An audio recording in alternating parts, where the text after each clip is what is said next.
nature have given us, not to get too philosophical here, but for positivist philosophers, everything that is important, color, feeling, taste, tone, ambition, apprehension, appetition, these things are called secondary qualities.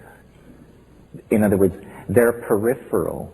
They arise at a lower level of understanding. They are somehow determined by the presence of the animal body and hence dismissible by a theory of pure abstraction, which says, what is real is spin, charge, angular momentum. None of these things are very rich concepts for a living human being. Who knows what any of these things are, So, we don't have time in a situation like this to explore all the implications of this dream analogy that I'm pursuing. But one that interests me is the plasticity of time in the dream. And I think I would argue, as the devil's advocate, that it is the plasticity of historical time and the acceleration, the sense of an out-of-control spin up or spin down into new domains of possibility that is the strongest evidence present at hand that we are in some kind of dream. I've struggled my whole life with, I've always believed, or I've always felt the power of the statement, the world is made of language. But of course, you think about this proposition for 30 seconds, and the question that arises then is, if the world is made of language, then why isn't it the way I want it to be? Why does it have it has its own raison d'etre, even if it is language? Well, I think it's appropriate to speak of this to an audience as digitally sophisticated as I assume you must be. I think the primary insight that has been secured here at the end of the 20th century, the primary contribution of 20th century thinking, if you will, is to have understood finally that information is primary, that this world, this cosmos, this universe, this body and soul are all made of information. Information is a deeper and more primary concept than space, time, matter, energy, charge, spin, angular momentum. The world is made of language. The implication for the digerati is that reality can therefore be hacked. If reality is made of language, then what we're saying is that it's code. And if it's code, then it is far more deeply open to manipulation than we ever dared dream.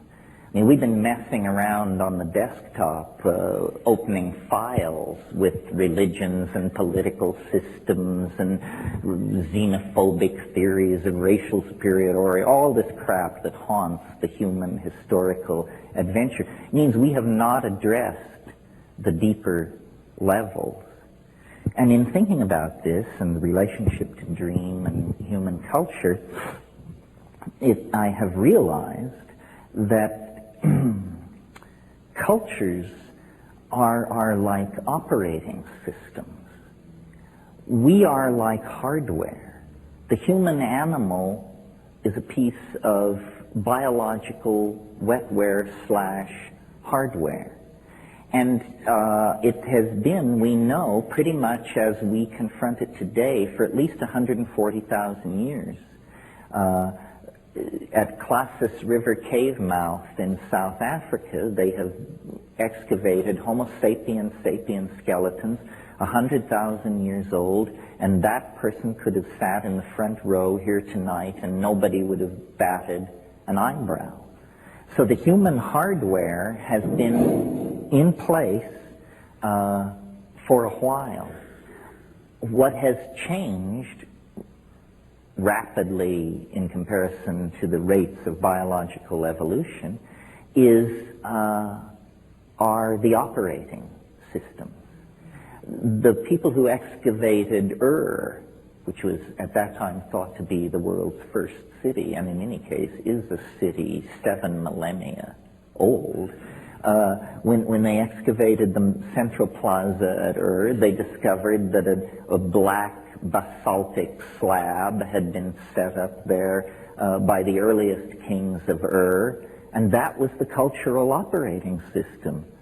And if in a deal trading goats for olives a dispute arose, people had reference to the central operating system, and these things were determined. Well, now, Ur 101 was fine for olives and goat trading, but it didn't support higher mathematics. It didn't support rational exploration of nature. It didn't support astrological knowledge about the movement of the stars.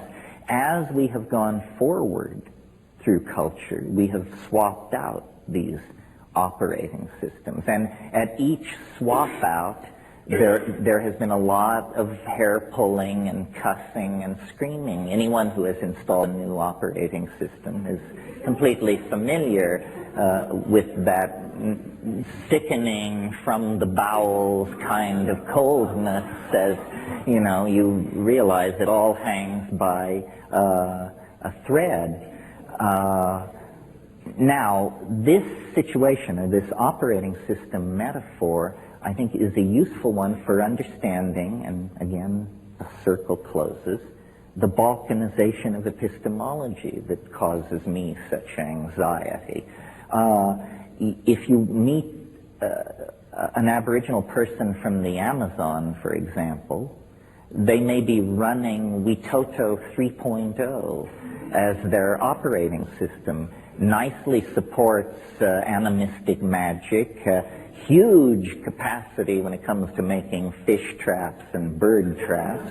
Witoto is a powerful operating system for a rainforest aboriginal. In our culture, there are, I have no idea, at least 10 or 20 operating systems, all going at the same time. Some will run Mormonism. Some will support Catholicism. Others, Kabbalah goes at the speed of light. Others support quantum physics. Some support econometrics. Others support political correctness.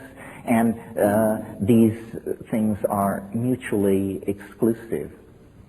And so looking at this, and looking at this clash of operating systems, I've come to the conclusion, and some of you may have heard me say this before, that culture is not your friend. That's the final conclusion. You see, well, this came to me a few months ago when I had my yearly physical, and as I was buttoning up, my doctor said to me, he said, in the 19th century, most people your age were dead.